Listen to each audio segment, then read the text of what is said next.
Hello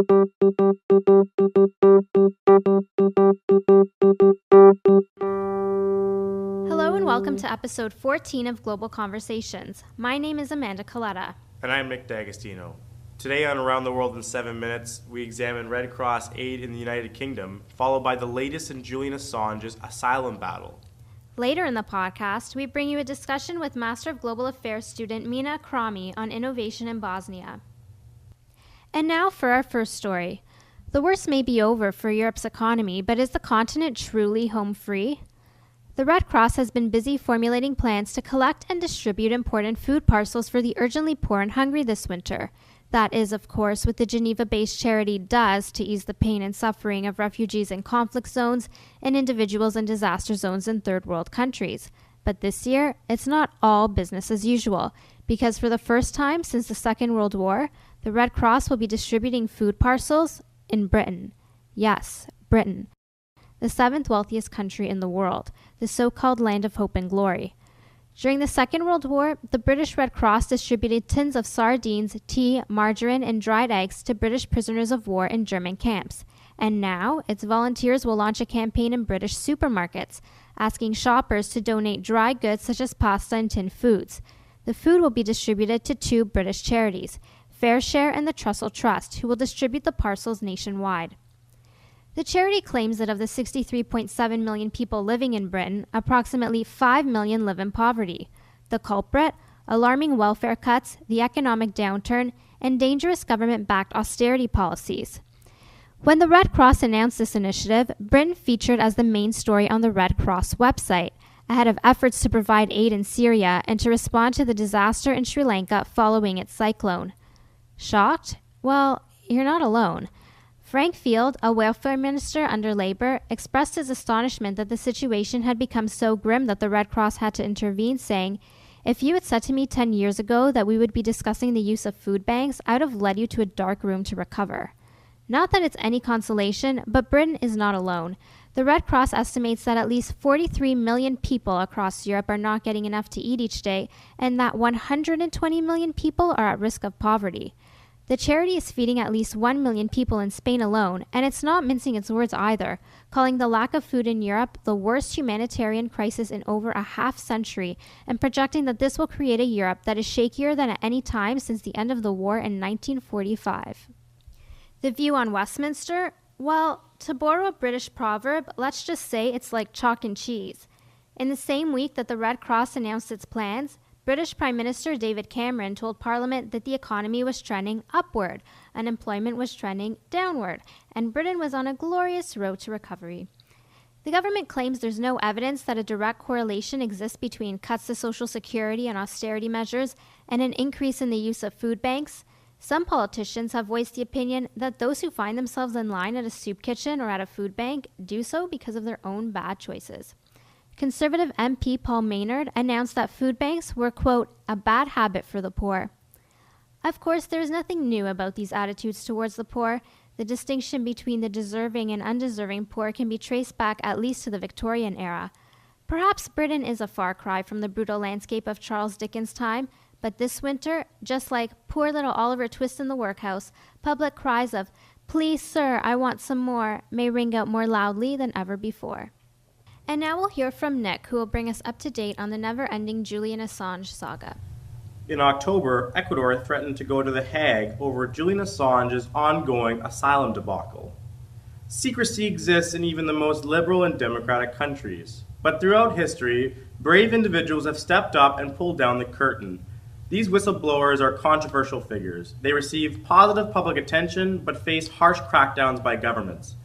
Responding to whistleblowers is extremely complex and difficult in today's globalized digital age. The story of WikiLeaks' Julian Assange is a perfect case to look at. Have you seen the new film, The Fifth Estate? It's about how Assange and WikiLeaks shot to global fame in 2010 when it released a horde of controversial leaks, including Iraq war documents and confidential diplomatic cables bearing severe and sensitive information. Providing a secure digital platform for whistleblowers, WikiLeaks drew the immediate ire of the United States and others. So while in the United Kingdom, Assange began facing extradition to Sweden stemming from allegations of sexual assault. He and many others fear that the Swedish charges are a holding case, while the US demand is further extradition and prosecute WikiLeaks in the United States. His fears are pretty credible too, with some US media outlets calling WikiLeaks a terrorist organization and members of Congress wanting to try him for espionage. Assange has no desires to make it to the United States. So, despite not being an American citizen nor operating in the country, the boundaries of the US crackdown on whistleblowers are expanding dramatically. In comes Ecuador. In August 2012, the small South American state granted diplomatic asylum to Assange based on principles of political protection. The British government refused to recognize the request and refuses to allow Assange safe passage. So Assange has been holed up in the Ecuadorian embassy in London ever since, almost 500 days now. Ecuador's government would rather solve this through traditional diplomatic channels. So to recap, an Australian citizen is stuck in an Ecuadorian embassy in London because the British are trying to extradite him to Sweden so that allegedly they can hand him over to the Americans. The news shows how the battle between state crackdowns and asylum for whistleblowers is entering into new international legal territory. Next, we bring you an interview by Sam Wollenberg with Master of Global Affairs student Mina Akrami discussing the importance of innovation in Bosnia. I would like to welcome first-year MGA student Mina Akrami to the program today. Thanks for being here, Mina. Thank you for having me. So Mina saw firsthand during her 2011 trip to Bosnia how pain from violent conflict can persist decades later without a holistic approach to conflict resolution. So it was about a 2-week trip. Yes, it was a 2-week trip. And you spent most of that time in Sarajevo. What were some of your initial impressions upon arriving into Bosnia specifically, or at least the area? The air felt tense. Just having the knowledge that this country had been through war, and seeing it and trying to strike conversations with coffee shop owners, for instance, about how they felt about the war and how they were coping with it. I got the sense that they didn't want to talk about it, which was very interesting. So throughout your time in Sarajevo, what one experience really brought the conflict off of the pages of the history book and into a very realistic perspective for you?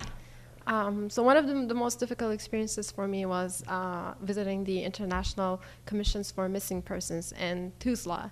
What happened after the war? Thousands of Bosnians were unaccounted for, and these political and administrative divisions created by Dayton Accord made it difficult for these ethnic groups to exchange bodies and information about those who have been lost in the war.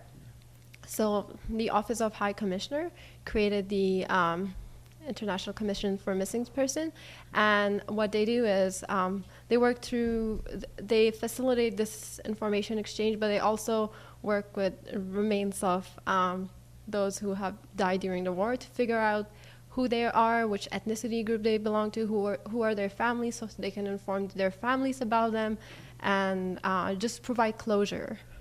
So you also saw through a lot of organizations there, or a lot of different research centers there, implementations that the government had put in place to prevent a revisionist history. So there are really signs of intentionality in recording what had actually happened. Can you talk a bit about those organizations or things you saw there?